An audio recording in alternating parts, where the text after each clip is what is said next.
Hello, my name is Ethan, and welcome back to another episode of Path of Exile Scourge League 3.16. In this episode, we're talking about the December events. So in this episode, I'm going to be going over my endless delve build. We're going to be starting with SRS into skeletons, zombies, and then zombies. I'm going to go Montegrel's Grasp Explosion Zombies. So then for the December events, we have a bunch of events here. Zizern's Gauntlet, the Endless Heist, Atlas Invasion, Delirium Everywhere, and then, so the first one, this is for this video specifically. I'll be having, obviously, specific builds for each event, but for the Endless Delve, I have this POB. I have a whole POB planned, so I want to go over the Endless Delve first. You guys are caught up with me. So this is the same event as before, but it's changed a little bit. So they say, face the darkness of the Azurite mine and forget everything in this returning event. You begin this event in the mine encampment and cannot leave the mine. All you can do is delve. All sulfite costs have been removed, and the mine scales from level 1 instead of its usual scaling. We're not completely heartless, so you have some help. You start with a stack of scrolls of wisdom and some powerful unique items. Lily Roth has shown up in the mine encampment to sell you gems, and she's running a special offer. They only cost a single scroll of wisdom each. At level 1 and 10, and every 10 character levels until 70, you gain 3 passive skill points to make up for the ones you'd normally get from quests. And of course, the Altar of Ascendancy is available, granting you 2 Ascendancy passive skill points when you reach the levels matching the area of each labyrinth. But you can't escape Kitava's curses either. You lose the resistances and start incurring an experience penalty on death when you reach level 40 and 70. If you played last year's Endless Delve event, the main difference this time is the rework to the Azurite mine. So we've already done Delve 1050 in the normal Azurite mine in the rework, so that's really cool. However, there are a couple more changes. Firstly, Lily Roth will now accept divination card turn-ins if you manage to gather a full set of a card. Secondly, early level scaling has changed to accommodate the changes to normal delve scaling. The area level of the mines now matches the depth until 77, where it merges into normal delve level scaling. Okay, so I made my POB based on all of this information, and so I started it off with a level 10 POB that has 15 points, because at level 1 you should start with 3, and then at level 10 you get another 3, and so you'll have 15, and so this was my start. Then 20, we get all of Enduring Bond, Grave Intentions, and Indom Army. Indom Army before Grave Intentions. We also grabbed the Leech, and we grabbed the Minion Accuracy. At 30, we're getting Minion All Res, Max All Res, the Vitality, and Sacrifice. 33, Ascendancy. I grabbed Necromancer and we went Mindless Aggression. At 40, we grabbed Grave Pact with Overwhelm Physical Damage Reduction. We're going up. At 50, we got Death Attunement and Increased Effective Offering and Fearsome Force. 55 in Ascendancy, Purity of Flesh, and Ascendancy we have our Unnatural Strength. At 60, Mana. The rest of this, so we got Righteous Army and our Redemption and Ascendancy. We also come down here to Combat Stamina and the Determination Mana Reserve. And then we have Commander of Darkness at 70.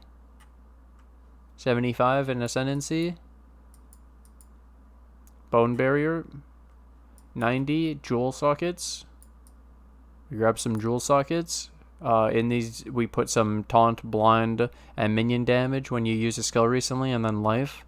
And then I showed 1 cluster as well, to show that you can go for 1 cluster, which gets you 1 Rotting Claws Renewal, 2 Jewel Sockets for 8, maybe 9, and then this would be good enough. And Rotting Claws lets you run, in the notes, I put to run Impale support and Dread Banner over the Ruthless support and War Banner. We want 1 Rotting Claws notable on a large cluster, so if you have this 1 large cluster with Rotting Claws, you could swap out Dread Banner. You can put Dread Banner for War Banner and Impale support for Ruthless support. That's very cool. So I have all the scaling up to this point, and then we're going to scale it into Zombies. Zombie. Yep. Okay. And then there's this, which I would recommend. We're pretty much gonna farm as much as we can with this, and go towards tons of uniques that we can get, because in delving we won't have awakener orbs, maven orbs, etc. So super powerful rares are not a thing. Uniques have more power here because we don't have as powerful crafting options. We don't have harvest, etc. And then I showed all the scaling of the skill tree. That's what I went for, and it matches the leveling of the delve, how it works with how many points you're gonna have. And then I also did all of the gems that you're going to want to, all the way level up from 1 to 38, and then the links at 38. So 1, Purifying Flame and Zombie. So this should be enough to carry. So we used to use Freezing Pulse, but I'm going to do Purifying Flame and try to keep zombies alive this time. Then we have we do at level 4 SRS Phantasm and Zombie Summon Phantasm. And we have 1 Holy Flame Totem. This gives Consecrated Ground, just like the Purifying Flame, so we can try to keep our minions alive with regen. Frostblink for our movement skill. Level 8, we get Melee Splash, so we go, and minion damage, so we go SRS, Melee Splash, minion damage. Raise Zombie, minion damage, and Phantasm at level 10. Vitality. At level 10, we drop SRS for Skeleton.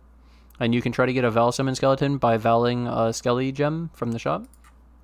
Spirit Offering at level 12, because we don't have Brutality yet, and we like the Minion Elemental Resistance. Desecrate to make corpses for the offering. Skitterbots and Unbound Ailments. Shock and Chill. Zombie at level 18 gets melee physical damage and concentrated effect. So you can go Zombie, minion damage, melee phys, concentrated effect, 4-link. And then our Skeleton can also be a 4-link. Skelly, melee splash, minion damage, melee phys. 24, vulnerability. 28, Spectre, minion life, Phantasm, Spell Echo. And I figure we could technically use any cool Spectre we find in the delve. I was thinking of Esh's Spiders. There's also the Theaf tool. There's also from the tool Breach. These are Breach minions, Breach Specters I was thinking of for the Specters. You could also do a Val Architect from the Val City, and that's just a physical spell Spectre that can hinder and maybe get like Spell Echo Phantasms. I don't know. We don't have monkeys. Theaf tool's not bad either as a defensive option. 31, Warbanner Generosity. Spectre at 31, you get Feeding Frenzy. 34, Carry On Golem, and you can put Mim.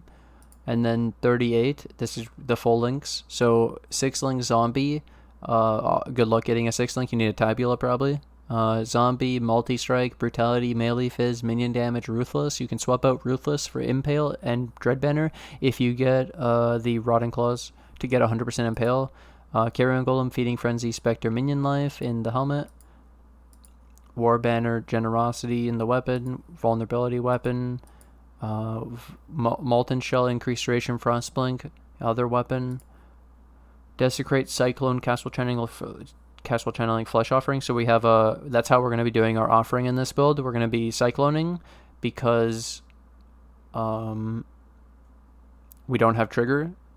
Determination in my boot with Vitality in the boot, and then in the boot it's also Val Summon Skeleton and Mim. We can get Mim through the Skelly, and then the extra bone armor from your Ascendancy is irrelevant. We don't use it. We use Molten Shell, Val Molten Shell. And so I didn't level up any of the gems. I didn't take any of the stuff to 20. It isn't like it's not going to simulate your power at level 38, so it doesn't matter. You'd have to put every single gem level, and then no one actually worries about the power at 38. The build looks really good. Build looks insane. I'm really proud of it, and I'm looking forward to be using this in today's Endless Delve in a few hours. I hope you guys are looking forward to it as well. This is what I have. Then I think that this is just the start, though. I think that most people are going to be okay with the leveling. With what I've done, the tree is amazing. The leveling's good. The skills you use are good. No one's gonna have an issue with this. It's gonna more be about, okay, Ethan, what about after? Yeah, I agree. So, if you can't get the Tabula, a Corrupted 6 Link is probably the way you're going to get your first one, so expect that. The other thing is early chase uniques I put here. And I put for the Spectres, we can use Theif Tool from a Breach node for dodge. Early chase uniques, Montegrul's Grasp. You get explosions from zombies if you don't have Brutality on them. And, they... And it makes them deal 100% more phys damage, but you have half of them. This can help them delete armor without needing Impale. Jinx Juju is great for defenses with your Spectres, and these are just good uniques because of crafting is worse. Tabula for 6 link, Wanderlust for cannot be frozen chilled, Alberons for an extra Skelly, an extra increased strength. If we go strength stacking, you could go Baron. Maw of Mischief is minions are aggressive. It's honestly really good in the zombie build, and also it makes your minion skills costless, which actually affects your offering, which reduces the cost of your Cyclone Castle channeling. All's Uprising, you could kill an all under 300 depth and try to farm for an All's Uprising and get like Grace no mana reserve or Determination no mana reserve, and this seems absolutely fucking ridiculous in this event. Gold Rim for res easy bandage, you could get that like level 1. Brass Dome, maybe a tanky chestplate that we could try to find. Fat unique shields, I was thinking of maybe the Breach shield is potentially a drop. I don't actually know the Surrender if it can drop in Delph. But there were some other ones I was thinking of too. Anne's Heritage, etc. Just unique shields are not bad either. We start with the unique shield 2 from the Endless Delve event. Then I also put the stuff for the Rotting Claws to get 100% Impale. Then we have Elder Hunter amulets are good, so those are the bases you're probably going to want to look for influenced amulets for actual crazy mods like +1 zombie, +1 intelligence skill gems. Then we have the Corrupted 6 link, and I said these are special tips for end game when you're doing your final push.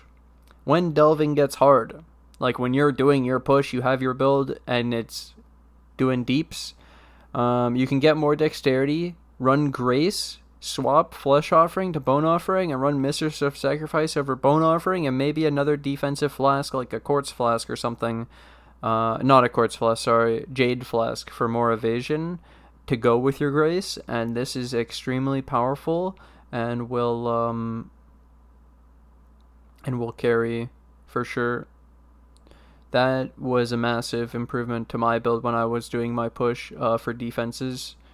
You can add in those, and it helps a lot. Then you're weak to spells, but there isn't that many spells in delving. I find evasion to really help in delving. And then the block, obviously, Mistress of Sacrifice, Bone Offerings, just free defenses at that point. Nice. I hope you guys enjoyed my League Starter of what I put together. I also have some gear. So I showed level 10 that you could get things like just basic Muttering Essence of Fear. And then we have shit armor evasion gear just to show that this is kind of the stuff I would look for in the base beginning, because maybe a lot of people have trouble with the exact beginning, like what do you look for at the start, and this can help them then scale it up from here. So this is the beginning. So in the beginning, you're going to have a dex problem, and you're going to have a strength problem, so you're going to want to get a heavy belt and a jade ami or a citron ami. Citron ami is a higher level, so I don't think you get it till later. And then sapphire rings, just because cold res, easy clap. You could do more like other ones, but I think Sapphire is the one you get the earliest. And then you can change it to two-tone to later. I mean, 2 stone rings. And then I did armor evasion gear across the board because I wanted to be able to show, like, trying to roll for chance to suppress spell damage. And also, there was another benefit of then we would have armor and evasion. And we didn't really have much increased armor on the skill tree anyway, so then we're not scaling either of them, and then this gives us some flat evasion for our blind, and if we go dread banner and stuff eventually, we could also, instead of vulnerability, we could go enfeeble on a custom damage taken setup. You could also animate guardian with different curses in this build later, because there's still animate guardian, and then there's influence gear for the animate guardian because you won't have garb of the ephemeral, etc. And then yep. this is everything though. And then I had the 75.